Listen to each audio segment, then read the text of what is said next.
Today on Straight Talk Africa, the Republic of South Sudan celebrates its 4th anniversary of independence this week. But given the ongoing war and the devastating humanitarian crisis, is there really a cause for celebration? That's coming up next right here on Straight Talk Africa.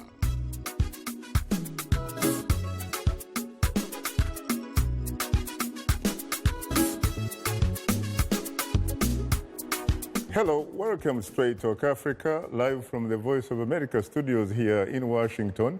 It's Wednesday, July 8th. I am Shaka Sali. My colleague and social media reporter, Maria Majaro, continues on her special assignment in the Senegalese capital, Dakar, her home, sweet home. And today, we'll discuss and analyze what independence means to the people and to the government of South Sudan. And coming up later in our STA inbox, you, our audience, have weighed in on our topic through your emails, tweets, and Facebook comments, and we'll reveal some of them later. But first, July has been something of a historic month for the people of South Sudan. And on Independence Day, July 9th, there is little to celebrate. My colleague, Paul Cisco, has more on the story. As thousands of South Sudanese celebrate their nation's 4th anniversary, hundreds of thousands also mourn their war-torn homeland. It is a time, too, to remember Dr. John Garang, the former rebel commander and first vice president to then Sudanese President al-Bashir, died in a helicopter crash July 30th, 2005. Garang led the rebellion ending Sudan's second civil war and is widely considered the single most influential person in the nation's history. An interim constitution came into effect on July 9th, 2005, part of the comprehensive peace accord that paved the way to South Sudan's nationhood on July 9th, 2011. Growing pains soon followed and exploded on December 15, 2013, when fighting broke out between forces loyal to President Salva Kiir and rebel leader Riek Machar. Despite multiple peace agreements between the two powerful leaders and regional and international calls to stop the fighting, the killing continues unabated. A leaked African Union document earlier this year said both leaders should go and a transitional government be set up.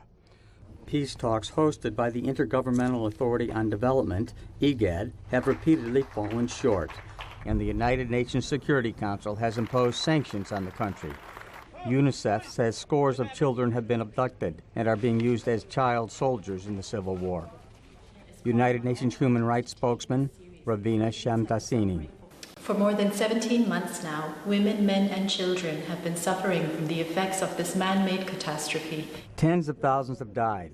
It is estimated that 2.2 million of South Sudan's 12 million people are displaced. Both sides in the conflict are accused of massive human rights violations, and the civil war has created one of the worst humanitarian crises on the planet. It leaves the world's youngest nation with little to celebrate on its 4th anniversary of independence. Paul Cisco, VOA News. Thanks, Paul, for that report. Now, for the latest developments regarding South Sudan, I am joined by my colleague, John Tanza, Mabusu himself, managing editor and host of South Sudan in Focus, a Voice of America 30-minute weekday English language broadcast, internet, which airs Monday through Friday at 16:30 UTC or 7:30 p.m. East African Standard Time. Good afternoon, John. Good afternoon, Shaka. How are you? I am fine. How does it feel, especially given that we are talking on the eve of the 4th anniversary of the independence of your homeland? It just reminds me about what happened on, January 9, 2011, when the independence was declared. There was a air of jubilation. Everybody was celebrating. I was very happy because for the first time, I had something I would call a country. On July 11, 2011? Yes. Yeah, I remember, of course, I had actually been to the country. I had flown to Wau. I had gone to Bor. And, of course, everybody couldn't wait for that particular magic day. So what is it that people really expected and hasn't happened to them so far? Well, I cover the country on a daily basis, and we speak to people from different walks of life. We speak to people in government-controlled areas. We speak to people in rebel-controlled areas. People are not happy. They want peace. They are saying this is not the country they voted for when they were voting for referendum. They were voting for a country where they will live in peace, where they will get services, where their children will go to school, where they will have hospitals so that when they are sick, they are treated. But they are seeing the opposite. They are seeing a country where people are living in IDP camps as displaced people. They are seeing a country where it is hard to put food on the table. They are seeing a country where civil servants go without salaries for months. And so these are what people are telling us. But what about some words of wisdom from President Salva Kiir Mayardit earlier today when the government was in fact being extended to another 3 years, when he said, among other things, and I quote, "On the eve of the 4th anniversary of our national independence, I have the distinct honor to salute you in the name of our freedom and dignity." How does that feel to you and to many among your audience? It is indeed a dignifying moment for all the people of South Sudan, because as I said earlier, when the flag was raised up, there was a sense of belonging, a sense of identity, and a sense of dignity. And that sense is still there. But you know what? If you have no capacity to live as you want to, then you think otherwise. And this is what people are, that's why people are talking and saying, we want an end to this war. Because yes, we are dignified, we are proud, but the conditions around us does not encourage us to say we are happy. What about reaction from one of his former key colleagues, and that is, of course, Dr. Riek Machar, who has asked the president, in fact, to resign immediately, saying his term ends today? This is not the first time Dr. Riek Machar is saying that. But at this point, when people are looking for peace, that statement might not even settle well with the majority of people who are looking for peace, who are yearning for peace, because at this point, the whole country is saying they want peace. They want an end to the violence. What about the fact that Riek Machar goes on to say that the extension of the government today, in fact, around midnight, would in fact in many ways be unconstitutional? A lot of analysts in the region have been saying that. They're saying the only way there will be peace in South Sudan is when the two sides sign a peace deal and agree to work together. Extending the mandate of the government will not bring peace, because the rebels are not happy with that, because they call it illegitimacy. They are saying the mandate of the government is in the hands of the people. The government cannot extend itself. That is the argument of the rebels. But the government is arguing that they do not want to leave a power vacuum. They want the government to continue so that they can provide security, they can provide services, and until the time for peace comes. So there is two arguments to this situation. Any particular reason why so far those two key groups have not been able to cut a deal? To make it a little bit home, it's power. Both sides are hungry for power. You have seen the arguments from both sides. President Kiir says he is a legitimate elected leader of the country. He cannot just live like that and hand it over to a rebel. Riek Machar is saying President Kiir is illegitimate. He should step down. So the bottom line here is power. But what about the mediation role by the regional grouping IGAD, for example, and the African Union, for that matter, and the international community? To start with the international community, there is a little bit of, not little, a little bit, there's a lot of frustration from the international community. They have poured in a lot of money to help the humanitarian situation, to avert crisis in the country. They are still doing that, but people are saying this has to come to an end. And the IGAD countries are also saying they need to be peace in the country. In fact, there is a proposal that has been given to the two warring parties to study so that they can come back to the negotiating table. But today at the South Sudan Parliament, when President Kiir was addressing lawmakers, he said two important things. One, he said the proposal is talking about demilitarizing Juba. That means Juba town should be under the African Union, IGAD, and UN forces. And he said that is like handing yourself over to someone else to control you. He said that's a red line. It will not happen.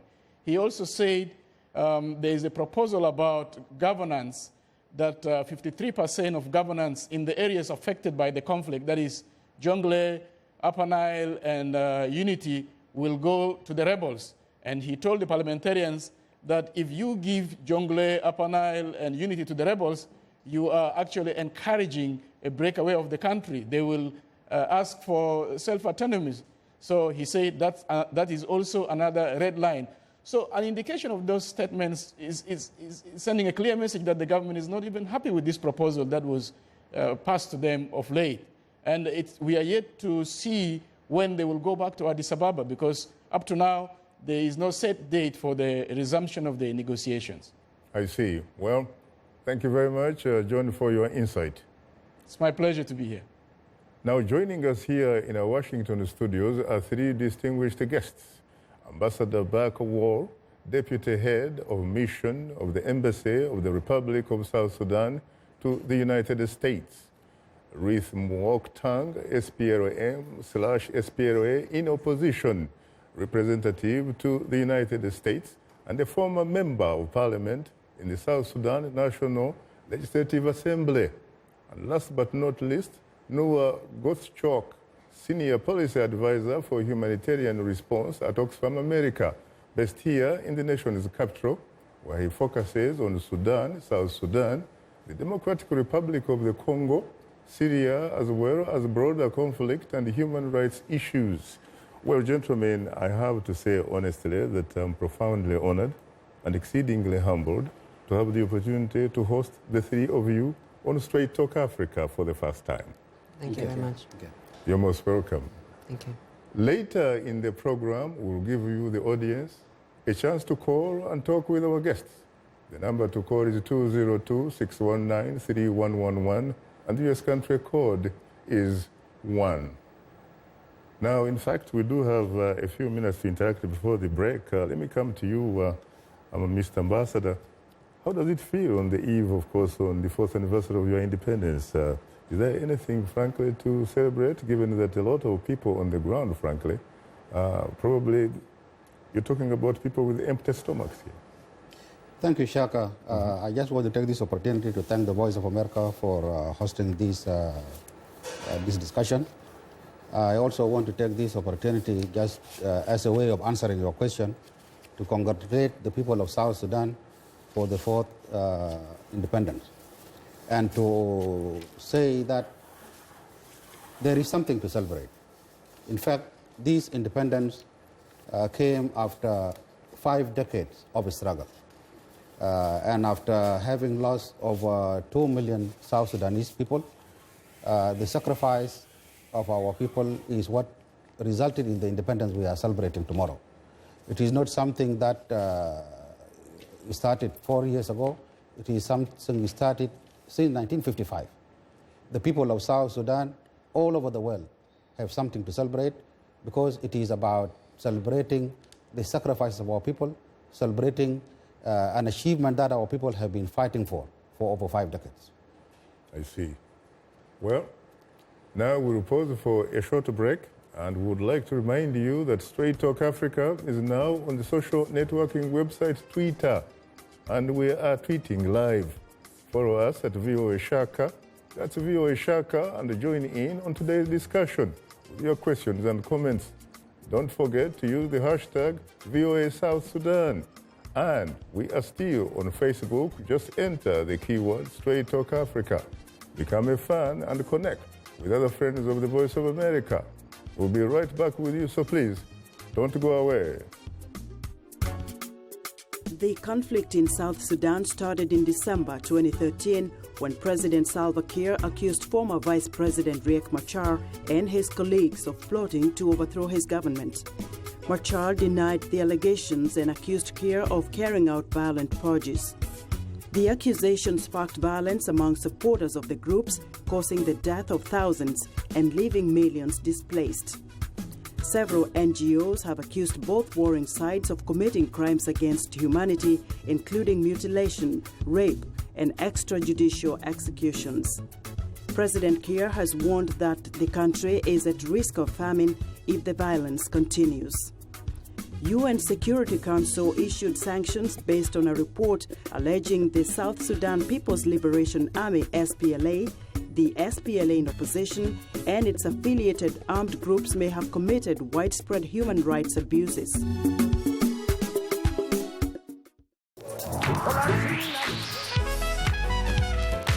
I wanted to present music and a side of American culture that is most important to me, that is a part of who I am. They're going to get some incredible performances. That's one of the things I love, bringing these artists in so you can get to see them do what they do. It's soul music, and that's what music is. It's that which comes from the soul. This is Straight Talk Africa on the Voice of America. What is your opinion about today's topic? Call us at 202-619-3111. U.S. country code 1. When you call, remember the following. Ask only one question, keep your comment brief, and turn down the volume on your radio or television. Now let's return to Straight Talk Africa. Thank you very much, Esther Giziu Iwat, and of course this is Straight Talk Africa, coming to you live from Washington. Let me come to you immediately. Ruth, of course, a former member of parliament and perhaps the youngest member of parliament the last time I checked in Juba. Is that correct? Yes. How does it feel for you? It was very good. Actually, they call me the last born of the parliament. The last and it's good. It's good. The youngest in the National Assembly. So talk to us a bit about your feelings about celebrating the 4th anniversary of independence away from home. You are now in Washington. I think there is nothing bad about celebrating the independence. And of course, South Sudan had not had peace after the independence. Mm. However, the desire for the people of South Sudan for total independence from Sudan was and will always remain unchangeable. Of course, the only thing that they should regret is electing Salva Kiir as their president, who later on turned to kill them. There is nothing bad about celebrating it. Even though I'm not in the country, I'm in the mood of celebration. You're not in the country, and of course, you're not a diplomat. You don't have that, at least, privilege of being a diplomat like your colleague here back. What about the man, Cherubino Kwanyuen Bor, the man who shot the first bullet in Bor, Jonglei, in Jonglei, in fact? What would he think, or how would he feel if he came back today? Cherubino Kwanyuen Bor. I believe if Cherubino and those of William Nyon, those of Gaitut, those of Garang, if they come back today and they find how South Sudan is, they will not be very happy. Because this is what they have not fought for. What did they fight for, to the best of your knowledge? They fight for the freedom of the people of South Sudan. And you have freedom from Khartoum, but not freedom from yourself? We have a freedom from Khartoum, but we are not yet free. I see. What about you, Nuwa? Talk to us about your perspective. You're not, of course, from what I know, you are not a citizen of the Republic of South Sudan, but you are very familiar with what is happening there. From what you have been able to see, do you think the ordinary South Sudanese human being has reasons for celebrating tomorrow as the 4th anniversary of independence? Well, first of all, thank you so much for having me. It's really a pleasure to be here. Most As you say, welcome. I'm not a South Sudanese, but having worked with South Sudanese and lived in South Sudan and spent time working on South Sudan for almost 15 years now, I always feel like South Sudan is like a second home. So from that perspective, it is terribly sad to see what's happening, just deeply tragic to see what's going on. At the same time, you know, I think through all the adversities that South Sudan has suffered, not just in the last year and a half, but over the decades, as the ambassador has pointed out, South Sudanese people have been strong, they've been resilient, and it's that strength and that resilience and that ultimately that sense of hope for the future that I celebrate, and I think we celebrate tomorrow for the anniversary. But what about if someone were to ask you, what are they really fighting for? Because normally you hear that people are fighting because of the scarcity of resources. This is not the situation in as far as South Sudan is concerned. You have a huge, an enormous country that, frankly, is not under cultivation. South Sudan could be the breadbasket of the Middle East. You have oil, you have gold, you name it, and you have very few people to boot. What are they fighting for? Why can't they sit in a room and figure out how to equitably distribute these God-given resources? I think that's an incredibly important question, and that's exactly the question that South Sudanese people ask me, and I hear themselves asking whenever I travel to South Sudan, whether I'm in Juba, in the capital, whether I'm in any government-controlled areas or opposition-controlled areas, even visiting people in refugee camps in Uganda, outside of the country. People are asking that same question: what is this about? Why is this happening? And how are we going to get back to peace? And I think that's the question that we really need to answer, because this is a man-made crisis, and that's, in some ways, that's very frustrating. But also, that's something that's positive. Because it's man-made, it can be solved by men and by women to bring peace to the country. Interesting. Well, Ambassador Baak Wol, anybody, frankly, that is familiar with your country, is familiar with the politics of that region, will join you in agreeing that you have a right to celebrate independence from Khartoum. Because, frankly, Khartoum did not do anything to develop that part of the Sudan. But having done that, what do you tell anybody, frankly, who will ask you very simply, what are you fighting for? Thank you, Shaka. I think this is a very good question.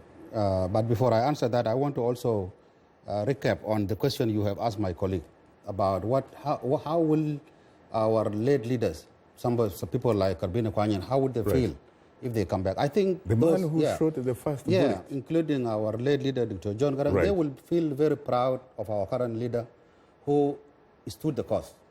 I think it is very important to understand that even after we signed the Comprehensive Peace Agreement, there was no light at the end of the tunnel. And if it were not for the policies and the determination of President Salva Kiir, we would not have reached where we reached, which is the independence. Now, coming to the point of what are people fighting for, I think this question is a genuine and it is a legitimate question to be asked. But I think it should be directed to our former Vice President Riek Machar. Why? Because he started this fighting. To be honest with you, there was no reason for this fight to occur. How did he start it? Let me just conclude. If it is about reforms, as he is alleging, that he started all this conflict because he wanted to bring reforms, he was the first vice president in the previous 8 years, almost 8 years. So I don't think what kind of reforms he would be bringing. Did he have executive powers? He was vice president, yes? Did he? In fact, the executive powers were removed from him later on by President Salva when he abused those powers. He started accusing the president and saying the president should step down, following his statement to the BBC. Yeah? That is what led to the executive powers to be removed from him. He had executive powers for several years. But the point I'm trying to make, there was no need for us to be in this conflict. He could have waited. When he started this conflict in 2013, President Salva had two years before he finished his term. He could have continued to oppose the government politically as his legitimate right after he was dismissed from the government and wait for the elections of 2015. There was no reason to drag people back to war. I see. So what about that, Ruth? I know that, of course, it takes not one, but two to tango. But does the ambassador have a point here? That, in fact, if anything, the fundamental root causes of where we are have to be traced in the neighborhood of former Vice President, Dr. Riek Machar, as opposed, perhaps, to some who say, in fact, on the contrary, it is President Salva Kiir Mayardit, because he's the one who announced that there was an attempted coup on December 15, 2013, and so far there has not been any empirical evidence to support that claim. I don't think the ambassador is right, and actually, you know, there is something that the world did not understand, and even the media failed to highlight, that the conflict in South Sudan has its own genesis, and Salva Kiir insisting on obstructing the democratic reform within the SPLM party, and dragging his feet on convening the SPLM political bureau in order to review the SPLM basic document. Mm-hmm. And SPLM National Convention was also due in May 2013. Fagana Mum, the SPLM former Secretary General, who have now joined the government and become part of the government, wrote as many as 8 letters requesting the president in his capacity as the chairman of the party to call the SPLM National Convention to adopt the new basic document, and also to elect new people to the structure of the SPLM, as per the would-be new SPLM new constitution. So for me, and instead of him, Salva Kiir, acting as a responsible leader, Salva Kiir opted to escalate tension by fudging the opposition from the party, and went on naming people like Dr. Riek Machar and Tabandeng and Alfred Ladogore and the rest of the G11, while he was actually training his own militia from his own tribe that he unleashed on his section of his people in the country, the Nuer people. You have Dengero, of course, from IBA. You have Rebecca. Yes, all of them, the 11 of them, we call them G11. But now they are G10, I suppose. Yeah, they are G10, and there are many G something. With Dr. Riek Machar in Nairobi. Yes. So, with that, I think that is not true. Dr. Riek have not started the war himself. And it was not because of the presidency. It was the SPLM process that self-obstruct not to take place. And by doing this, he went ahead by staging coup against himself, and also committing ethnic cleansing within Juba that lead to the eruption of the conflict in 2013. But surely, you know, there are some people who have tried to portray the conflict in your country as an ethnic, really, sort of conflict. Is it really ethnic, or is it in fact political? In the first place, it was political, because it was a debate within the SPLM party. But it happened that Salva Kiir have his own intention, because while people were in the process of institutional reform within the SPLM, he was busy training his own soldier. That nobody knew until the war broke out, and they went searching people, door to door, killing people. It was actually a surprise to many people. I see. Yeah, it started as the political, but it turned to be ethnic, and Salva himself is the one who made it ethnic, because he want to mobilize Denka to stand against Nuer by killing Nuer people. I think we need to really look forward. Nuwa, from what you have seen in the course of your work, what do people tell you on the ground that they would like to see immediately, or they would like, in fact, to see yesterday, not tomorrow? Well, I think, as you say, we have in the country of about 12 million people, almost 8 million people who are hungry right now. 8 million people out right. of 12 million people? Come on, man.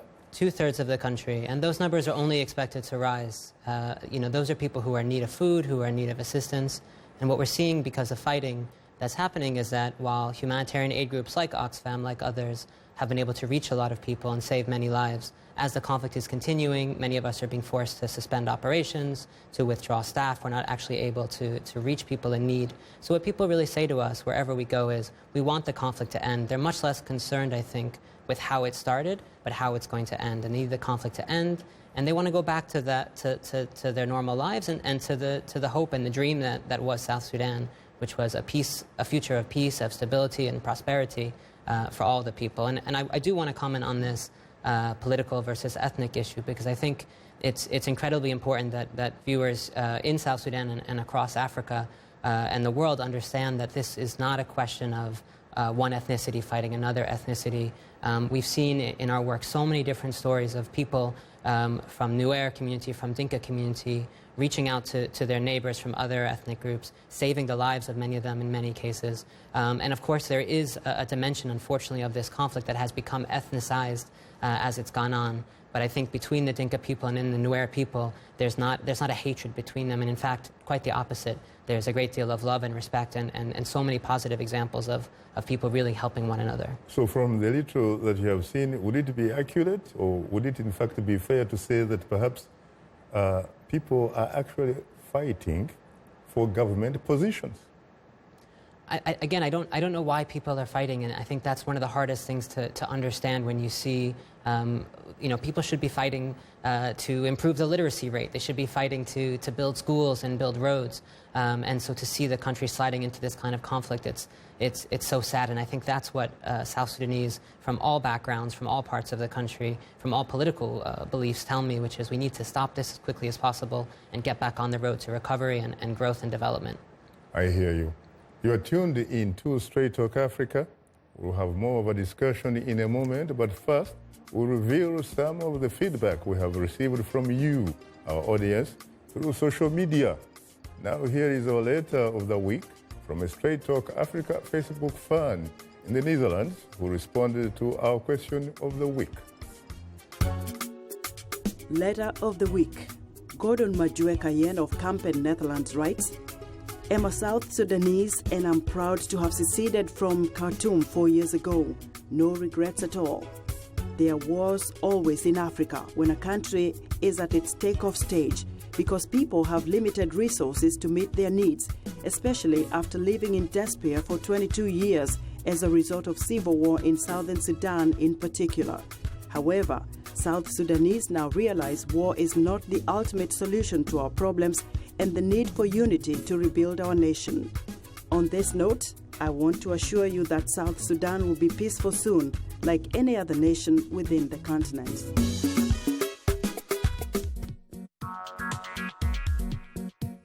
Like Voice of America on Facebook.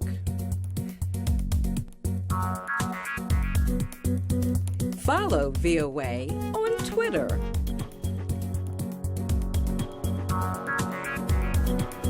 Join VOA on our YouTube channel. Like, follow, join VOA. This is Straight Talk Africa on the Voice of America. Call us now with your questions and comments. The number is 202-619-3111 and the U.S. country code is 1. Call us direct and we'll call you right back. Remember to turn down the volume on your radio or television and keep your comments brief. Now back to Straight Talk Africa. Thank you very much, Esther Gideon Iwat, and welcome back to Straight Talk Africa, live from Washington. South Sudan should be a country full of hope for years after gaining independence from the Khartoum government. Instead, it's now in the grip of a massive humanitarian crisis. Almost 8 million people are in need of aid, and 4.6 million people are on the edge of starvation due to an 18-month political conflict between President Salva Kiir and his former deputy Riek Machar. This leads us to our question of the week, which asks, had South Sudanese known that peace would remain elusive in their new nation, would they have voted for independence from Sudan, and why? Well, thanks for using all our social media platforms to communicate to us. Let us begin with a comment from Straight Talk Africa Facebook fan Aiga Twalib Mansour from Khartoum, Sudan, who writes, as a Southern Sudanese, I was among those who opposed the separation right from the start. South Sudanese were better off when they were part of the integral Sudan, that being independent, maybe the late Dr. John Garang would have prevented this unfortunate separation from happening because he was a man of foresight and charisma. He commanded respect from all corners, including the enemies of the South. We gave up what belonged to us because we were misadvised. We thought we had friends advising us, but what we actually have are enemies. Another reminder that we are tweeting live today. Use the hashtag at VOA South Sudan, and if you haven't yet, please follow us at VOA Shaka. And speaking of it, let's go to a tweet from the South Sudanese satirical website, Sakam World Press, who tweets, yes, not many at South Sudanese regret ever voting for separations with at Sudan. There would never have been peace, period. We have another tweet from Simon Christopher of Tanzania, who tweets, the question of whether they should have voted for independence is now of less value. What matters is how to rescue the situation. Your reaction, Mr. Ambassador. Thank you very much, Shaka. I think I just want to go back to the points you raised earlier. You raised a very important point, which our friends in the media have always been raising, the issue of whether there is evidence for coup or no coup. For me, honestly, this is immaterial. Because for me, if somebody started a conflict, and as a fear for his life, as he has been alleging, he decided to move to the countryside. Our former vice president could have moved to the countryside or moved to the neighboring country and not continue with the rebellion. It is this rebellion which has now devastated the country, and people are now talking about famine and about human rights violations and all other negative things that we could have avoided if our former vice president have elected to follow the democratic means of ascending into power. Unfortunately, right now, frankly, we are in a different league. We need to be looking for solutions to end what started, because you can't change what happened on December 15, the solution is simple. The solution is that he has to stop his rebelling and come back to the negotiating table and agree a peace with the government. And the government is waiting at the peace talk. Anytime he is willing to come, we are ready to sit with him and sign a comprehensive peace agreement. But the only thing that is of a concern to us as a government, it is the condition that he is putting on the table. He has to be reasonable, because the conditions he is putting on the table at the moment are reasonable. But let's face it, you heard, of course, what your fellow panelist Noah here said, and you also heard it... he said a lot of wrong things. You also talk about ethnic cleansing, and if we go to Juba now, he will not even show me where those 2,000 or 20,000 are buried. He actually says the issue is political. And you also heard what our feedback. Yeah. Your population is 12 million human beings. According to the census of 2008, right. It's actually 8 million. It's not even 8 that. million. Yeah. So where do we get the numbers that about 8 million human beings in that country that is why are on the verge of starvation? Yes, exactly. I'm sure it is our friends in Oxfam and in other NGOs and institutions who may be qualified to answer that. But whatever the statistics they have been flouting are not accurate, and they are not confirmed by the government. But whatever the numbers, there is empirical evidence on the ground. Yes, of course. That people are doing the suffering. Of course, in a country where there is conflict. People cannot have unfettered access, for example, to the basics of human life. So now, the question again is, frankly, are you guys fighting to improve the quality of life of your people? It is or are you fighting to share government or political positions? In fact, the government is fighting to maintain the basic principles of democracy, the basic principles of rule of law, the principle that power should be changed through democratic means. This is what the government is fighting for. The government is fighting to protect the territorial integrity of the country. It is not about power. The government is fighting to protect Salva Kiir have proposed elections this year, but the international community was the one who made a lot of noise, and the rebels made a lot of noise, and that is why we have elected to postpone the elections. Well, so it is not about power. I'll come to that later, because if in fact you are fighting to protect the territorial integrity or the sovereignty of your country, yeah. someone might say, what is the Ugandan People's Defense Force from another sovereign state doing in Juba? They are most welcome, and actually we appreciate their support.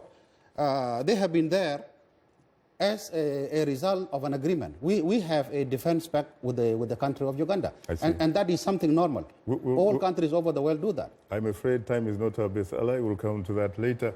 Let's move on to a posting from Yahya Ahmed Gumer from Jigawa, Nigeria, who writes, possibly they may not have thought that separation will not be the solution to their social, political, and economic quagmires. But now, only 4 years after independence, the country has become a theater of war between two antagonistic political heavyweights, whose political ambitions and desires have reduced South Sudan to a war-torn country. And another Facebook comment comes from Othin Jeremiah of the Ugandan capital Kampala, who writes, still, they would have voted yes overwhelmingly simply because of poor governance from the north, not to mention the unequitable distribution of resources towards the south and the laws from the north that made southerners feel like second-class citizens. What about that, Rith? Your reaction? I totally agree with what the people were saying, that the people of South Sudan are really proud to be having their own independence from Sudan. As I say earlier on, this is what we all believe, that coming out from Sudan and become first-class citizen in our own country is a good step, and nobody should regret that. And if I want to repeat my point, the only thing, because we know we have never had peace during the time Salva Kiir became the president, and there are a lot of killing. And even now we are talking, Shakasala, this government is killing people. And they are killing a lot of people. They kill people in Juba, and we were telling the world that the government have massacred a lot of people. They committed genocide in Juba. And now I'm very happy that there is a report from independent source, the UN, from Bentiu, that the government is actually committing a lot of atrocities, killing people, burning people alive, raping children, girls as young as 8 years old. They are being raped, gang raped by the government soldier, and castrating young boy and leaving them bleeding to death. And these are the things that the people of South Sudan are calculating, not because they should regret why they come out from Sudan. Everybody is happy. Now what we are looking for is to call for Salva Kiir, because it's good now his term has ended. Because as I'm talking to you now, Salva Kiir is not legitimate anymore. It's not legitimate. Not legitimate in whose eyes? In the eyes of the opposition? In the eye of everybody, because you know... In the eyes of ordinary South Sudanese? In the eyes of who? According to our constitution, Salva Kiir term ended on the 21st May 2015. And the parliament term ended on the 8th of March. You know, when the parliament term ended, therefore, we have now a constitution crisis. There is no government. Of course, the extension, if you could tell me that his term was extended, but it was extended by a legitimate parliament. That is, its term has ended. And you are a member of parliament? I was a member of parliament, yes. Now, when you talk like that sometimes, Ruth, someone might think that you probably don't come from the continent. You're talking about a constitution as if it is carved out of stone. You know as well as I do that across the continent of our mother, Africa, there are a lot of countries, a lot of leaders who look at that piece of paper called a constitution as a personal manifesto, not a constitution, because they sort of assume that role. They in fact remind you of the history of France. L'État c'est moi, I am the state, and the state is me. How can you talk about a constitution in a culture where, frankly, there's no culture for democracy? Is there a culture for democracy in the Sudan, or South Sudan for that matter? Well, of course, if I agree with you on some of the point, you know, we cannot leave the truth without saying it because things are not going right. I believe I'm saying the truth, and this is what it's supposed to be. I know even Salva Kiir today, when he was addressing Parliament, he compared himself with Jesus. And this is because he believed that he's everything. He's more than God himself. Really? So I agree with you that Africa, things are happening the way you know and I know, but we must say the truth. This is what we're supposed to say. I see. Yeah. Sure. Well, we'll come that. Well, that does it for today's social media segment. Just a reminder that we appreciate all the feedback, whether it's in social media form or using other means to communicate to us. Please keep them coming. And if you are a new fan, drop us a line at africatv@voanews.com. Once again, our email address is africatv@voanews.com, or post your comment on our Facebook page. Enter the keyword Straight Talk Africa. Be sure to visit us online at voaafrica.com, or you can join our YouTube channel, subscribe to VOA TV to Africa, and follow us on Twitter at VOA Shaka. Now let's take a look at what's on tap for next week's program. Next week on Straight Talk Africa, President Obama soon makes his last trip to Africa as president. He will attend the Global Entrepreneurial Summit in his ancestral homeland, Kenya. He will also travel to the Ethiopian capital, Addis Ababa, and become the first American president to visit Ethiopia and address the African Union. Assistant Secretary of State for African Affairs Linda Thomas Greenfield will join him, and she will be with us next week, right here on Straight Talk Africa. Thank you very much, Esther Giziu Iwat, and a reminder that you are tuned into Straight Talk Africa. If you wish to participate in our discussion, please call us at 202-619-3111. The US country code is 1. We'll continue our discussion in a moment, so please don't go away. Nearly $2 billion are needed to assist conflict victims and refugees. An estimated 3.8 million people are already facing severe food shortages, and the number is expected to increase to 4.6 million by the end of July, affecting 40% of the population. Between 1.5 million to 2.5 million people have been displaced. More than 519,000 refugees have fled to Ethiopia, Kenya, Sudan, and Uganda. Approximately 117,000 of the internally displaced are sheltering in UN bases, the highest number of people seeking protection since the start of the conflict.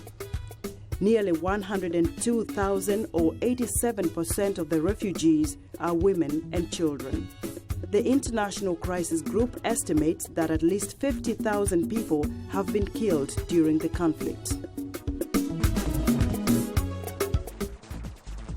We are able to touch on things that are important to people on an everyday basis. We hope that our viewers are getting inspired when they watch our show. They're getting a view of the world from a different perspective, things that perhaps are not in their immediate vicinity. Today, I could put in on the show something that is a little different, a little unique, and this gives me that, inspiration to come to work.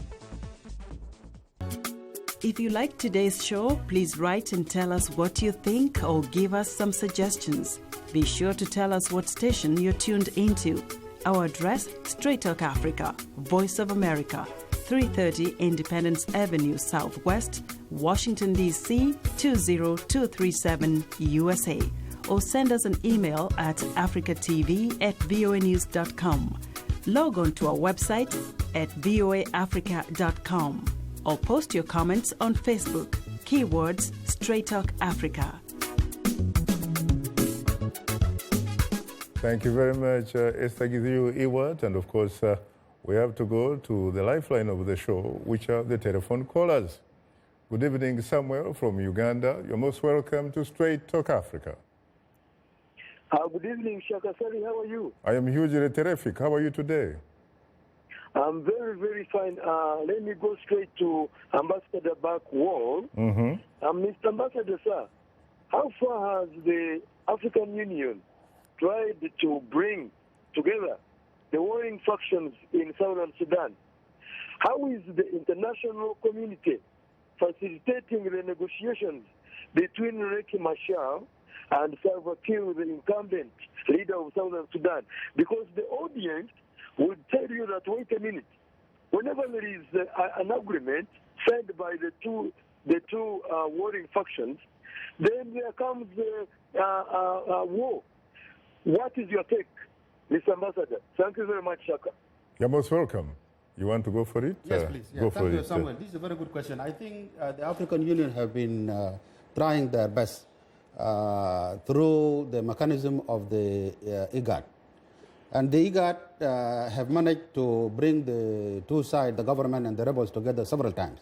And we have, in fact, signed cessation of hostility agreements, only to be violated time and again by the rebels. The last one, don't laugh, the last one was only last week. When they invaded Malakal, which was a government... I guess I laughed really because, yes, because in my business I know that people I'm not one side accuses the other one accuses the other. Okay, so, let us just take the last example, which happened only last week, when the rebels invaded the town of Malakal, which is a town under the government control. We have not even had... but aren't you back now in Malakal? Yes, we are. Yes, we are. So how did you get there? No, the point is that this was a violation of the ceasefire agreement. Well, I understand. So, so the international community, to go back to the question of Samuel, the international community have been very supportive. In fact, the Troika have been funding the talk in IGAD, and the government is ready to go back to the IGAD mechanism to sign the peace agreement with the rebels if they are when they are ready to come and discuss peace. I see. Well, let's stay in Uganda. Good evening, Andrew. You're most welcome to Straight Talk Africa. Thank you very much, Mr. Shaka. Good evening. I am hugely terrific. How are you today in the area, Andrew? I'm okay, sir. I want to first make a comment on the point you made about the presence of UPDF. You have a minute, Andrew, because there are so many people in the queue, please. In the queue. Yes. As a neighboring country, I think Uganda cannot afford another failed state in the region. We already have a crisis in Mogadishu, and we have refugees coming from South Sudan. I think as neighbors, we have a stake. The second one is the support of Mr. Riek Machar. I think we need to look at the personality of these leaders. You remember, I think Riek Machar has a history of rebellion. In the year 1991, in August, he attempted a coup on the then leader, Mr. John Garang, doctor. And although the coup did not succeed, but it started the divisions. The South Sudan communities were deeply divided, and these organic divisions were later exacerbated by the regimes in Khartoum. I think this is the same crisis. These divisions started then with Dr. Riek Machar. Thank you. Thank you very much. Thank you very much, Andrew, really. Let's not go back to history of 1991 because, let's face it, these guys were able to reconcile with each other. They were able to work together. As a matter of fact, when Dr. John Garang died on July 31st, 2005, and I had actually interviewed him right here about 3 weeks earlier than that, he had told me how they were working very closely with his colleague, Dr. Riek Machar and others, to bring peace and, in fact, stability to Sudan. So I don't think we need to keep going to 1991, really. Let's go back. Let's go to Los Angeles. Is it good morning in Los Angeles? Hi, David? Yes, this is David. Shaka, thank you for taking my call. So just a quick question, and I'll take your response off of the air. To represent Representative Tang and Ambassador Wall, It seems to me that this conflict is really being... Hello? We are having some technical difficulties. Of all places, from the City of the Angels? Yes. I can't believe this. David, are you there? Can you hear me?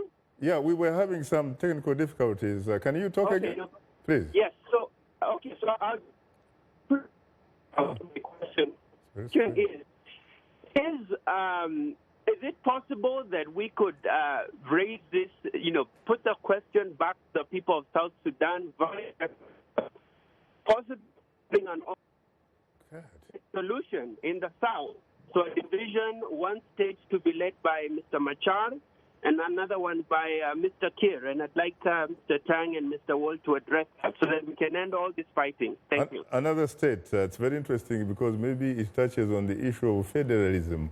There is the issue of federalism, which I think is on the table, and I think that only recently, when the two principals met with Kenyan President Uhuru Kenyatta, I think it was one of the key issues that made them not even go anywhere.